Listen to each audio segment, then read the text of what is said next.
Hi, everyone. Thanks for joining us today for meal kit number 33 for the week of January 5th to 9th. Happy New Year. I hope everyone had a great celebration as much as we can, socially distanced, and hopefully this brings a little celebration into your home this week. So we've got a really great menu for you tonight. I'm super excited. Some of my favorite things. It's a little bit more complicated than a lot of our meals, but I promise you the results are going to be amazing. So I've jumped ahead a little bit and I put our pork belly, the star of our first course, in the oven already because it's going to be 18 minutes in total. And so I put it in 3 minutes ago. And very important that the fat side is down. We've got our beautiful potato roasty going on some parchment paper, and that goes in for 12 minutes in total. So 6 minutes on each side. So I'm going to jump ahead with that, and then we're going to start working on the rest of the stuff. Apple. It's a big part of our first course, and so we're going to cut it into wedges. We're going to do the thing that how my wife likes to cut apples to make it easy so that you don't have to worry about the coring. We're going to just cut around the core like this and leave it on the side. And we're going to do sort of 6 to 8 wedges total. So 4 to 8 per person. Let's see how many I got. That's 8. We're going for 12 here. So that's 12 in total. There we go. Get rid of that. All right, let's see what we move to next. So the apples are done. The belly is in the oven. We're going to saute the beets in 1 tablespoon of butter per person. And after 3 minutes, when your beets are warmed through, we're going to add our apples, fennel, kale, and then saute for 1 more minute. So I don't want to go ahead too fast because I want them just ready when our pork belly is ready. So I may start actually on the main course. The roasty is in, and let's see. So I've got our beautiful squash puree in a pot here, warming up. So let me increase the temperature of that. Get that rolling. And you want to give it a stir every once in a while, just to make sure it's a nice consistency. Okay, so next up, so for you at home, you're not going to be doing the appetizer and the main course at the same time, I hope. That way you can spread out the meal really nicely. So we're going to move along, and in one pan, we're going to sear our salmon in 1 tablespoon of canola oil. And for those of you who have done this before, you know that I like grapeseed oil instead. So I've got 2 tablespoons in there.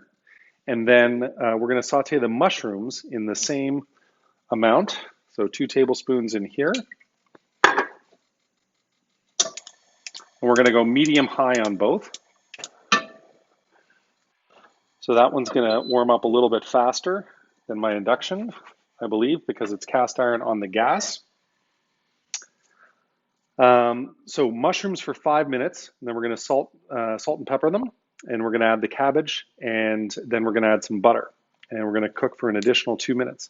And then for the salmon, we are going to do, 3 minutes, and we're going to drain the excess oil and do 1 tablespoon of butter per person, and then flip it over. So it's only about 5 minutes in total for the salmon. So let me keep an eye on, I got 3 more minutes before I turn my roasty over. So let me tell you about the wine. So we've got a bunch of favorite wines, sort of greatest hits in our cellar, but we don't have enough to do the entire week. So this week is a sort of surprise package. First day or two, we're going to do this Follow the White Rabbit from Rosewood Cellars Estates in Niagara, and it's gorgeous. Mostly Chardonnay with a little bit of Pinot Gris and wild ferment. And then for the red, we've got this Gamay from the Bismarck Vineyard from Leading Post, one of our favorites. But again, later on in the week, you're going to have something completely different. So it's a real mixed bag of delicious treats. It's all of our favorites, but it's all a surprise. And my wife is looking at me skeptically. But I promise you, you will love it. The important part is a big, rich, full-bodied white and a lighter, fresh, light red with the salmon. Okay, so we're getting good on that. We're getting good on this. So why don't we go ahead and put our mushrooms in for the salmon. Keep the cabbage alongside. Okay, that guy's going a little much, so let me turn that down. And this guy can go up a little bit more. And our salmon is on 6. Let me go to 7 for the salmon.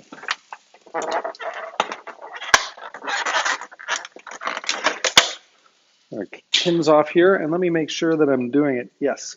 So rounded side down first. So normally it would be skin side, but as the chef said, its presentation side is going down first. So we want to hit it with a little bit of salt and pepper. And then the rounded side down first.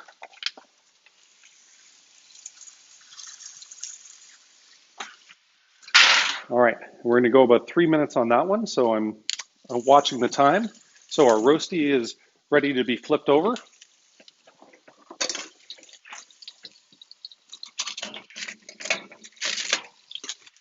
And it should render out the fat, so it's already nice and brown on the one side. And toss it back in.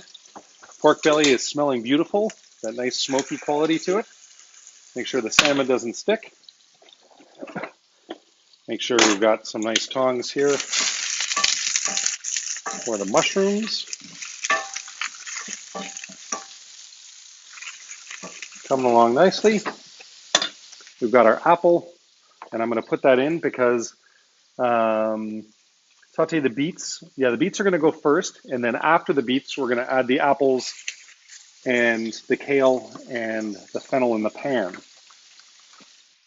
So while this is happening, let's jump ahead for our desserts. We've got these beautiful cheesecake tarts. The chef loves cheesecake to be cold, so leave it in the fridge until you're almost ready to plate.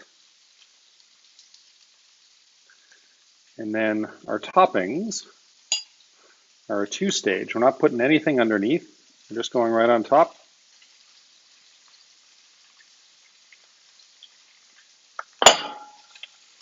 And so this is the Cranberry Jam. And I know you home cooks are wondering, hey, make sure you're not burning anything. I think we're good. And that's going to be tossed over in just a second. And then our homemade granola.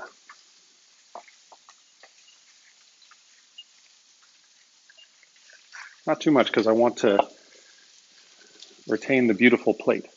So there we are, our lovely maple cheesecake with the cranberry jam and homemade granola.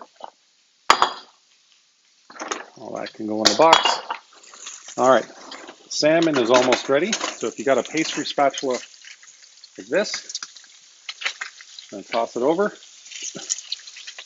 And let's check out Chef Rich's instructions. After 3 minutes, drain the excess oil off and add 1 tablespoon of butter per person. And we're going to turn the heat off.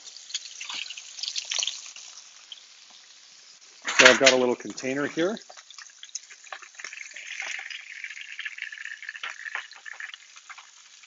And the oil is going to go. 1 tablespoon of butter per person. While the butter is melting, flip the salmon over. I did it the other way. And turn the heat down to low. Allow finish cooking in butter for about 1 minute for medium rare. And if you want it more than medium rare, medium or medium well, an additional 1 minute per side. All right. So we got 3 minutes left on the pork belly before flipping over. So let's get these veggies going on. Turn this down a little bit. So Savoy cabbage next. Add Savoy cabbage and 1 tablespoon of butter per person.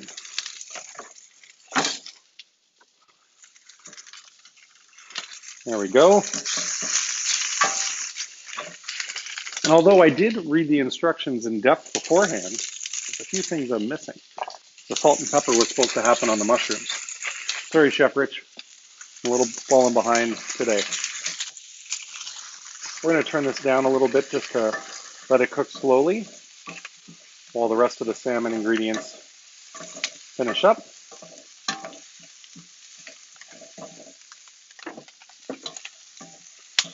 All right, that's looking great. Yeah, don't grab the cast iron pan with your hand, very important. So we're branching out. We're thinking about doing some runs to Mont Saint Marie. So if you guys are in or near Mont Saint Marie, we're thinking about doing some Saturday runs. So if you're seeing this and you're thinking, oh, that might be nice to have some great food delivered up there, send us an email at yum@becta.com and let us know that you're interested, and we will reach out to you when we're ready for that. Okay, so the roasty is going to be ready to go now. So that's at our 12-minute mark. In 3 minutes, we're going to turn the pork belly over and get it going. Okay, so let's plate the main course, shall we? Give this a little stir. So the chef says, put it in a circle in the middle, divide it up nicely. The squash puree is so lovely because it gives a great texture and creaminess to the dish. So you can use the back of the spoon to give it a stir.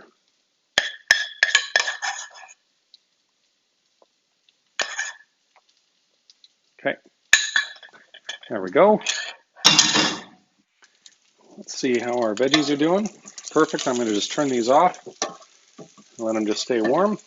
So we're almost there. To plate, squash puree first, middle of the plate. Next, plate your roasty, followed by the salmon on top and mushroom and cabbage on the side.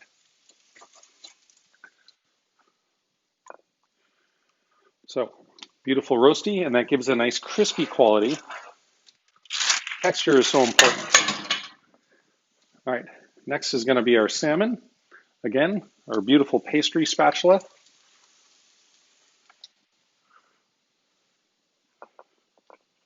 Voila, this is looking so good.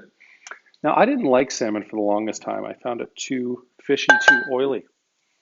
But now, if you get the right stuff, like this wild sockeye salmon, it is glorious. All right. So, the mushrooms and Savoy cabbage going on the side. So you see all that great color. And what do we have next? Finish by spooning the vinaigrette on the salmon and around the plate. That's a vinaigrette. Very important to let it come to room temperature. So if you're watching this in advance, there's my little timer saying pork belly's got to get turned over, which I'm going to do in just a second. You know what? That just looks gorgeous like that. I'm going to put a little bit around brown so you can get it, because I don't want to take anything away. All right. So, pork belly. I've used it in the metal container that I came in.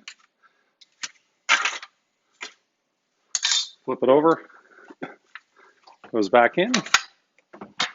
Now, beets go in. The warm butter.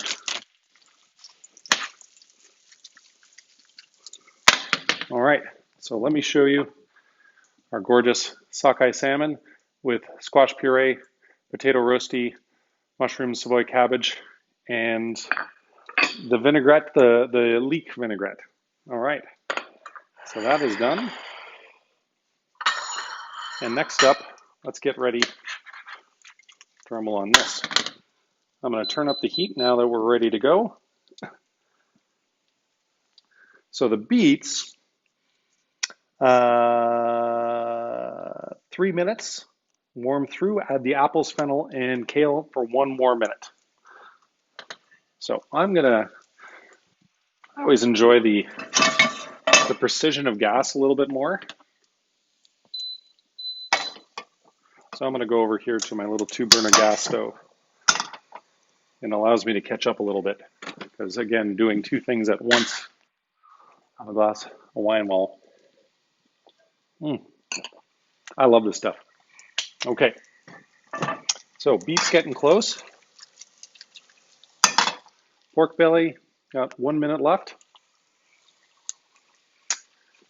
Let's get the kale, fennel, and apple all in there. Probably should have used a slightly larger pan, but we're going to make this work on our own. Wash off my favorite set of non-stick tongs.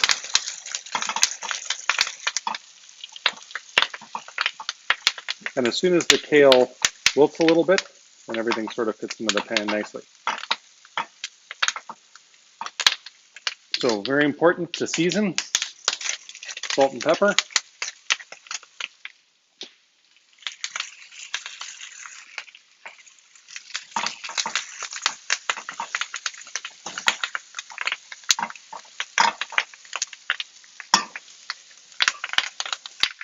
So when I was a young man, about 16 years old, I was a cook at a place called Pete and Marty's in Orleans. And we had a very popular Sunday brunch. And I used to do the omelet station because I loved interacting with our guests. And one Sunday brunch, I did 450 custom omelets for those guests. And so that's where I learned this little flipping thing. But you don't need to flip. But I would suggest a larger pan than I chose for here. Okay, so pork belly is ready, coming out of the oven. And then, so to plate, warm veggies first, followed by pork belly, and then top with the arugula and walnut pesto.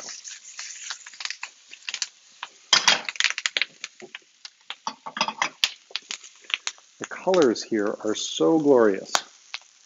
So make sure to split up the veggies nicely.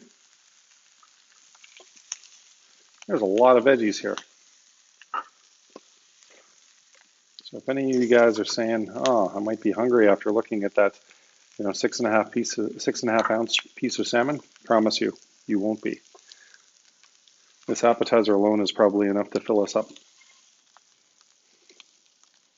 But you have leftovers. There's nothing wrong with leftovers. All right. Pork belly next. Now you want to put the fat side up because it's the one that glistens. Find it right there in the middle.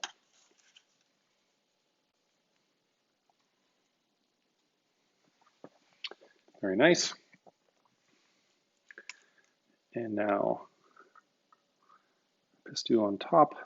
Of course, I want to leave enough so you can, enough of the pork belly so you can still see it. But the pesto is great to be mixed into these veggies. Strange that tonight we're finishing off with the appetizer, but that's just the way I'm doing it. So that I'm trying to keep everything tight for you guys, and you don't have to be here all night watching me. All right, this is our gorgeous pork belly with the salt roasted beets, the apple, kale, and fennel. Thanks for ordering this week. Thanks for all your support through this latest lockdown. We hope we get to cook and curate for you again, whether it's through Curated by Becta or Hot Food Takeout, which is available now at the restaurants Tuesday through Saturday at Becta or Wednesday through Sunday at either Play or Gezellig. We're doing deliveries all those nights during lockdown, and we'll see what happens afterwards. But we really appreciate the support, and I hope we get to cook for you again soon. Thanks so much.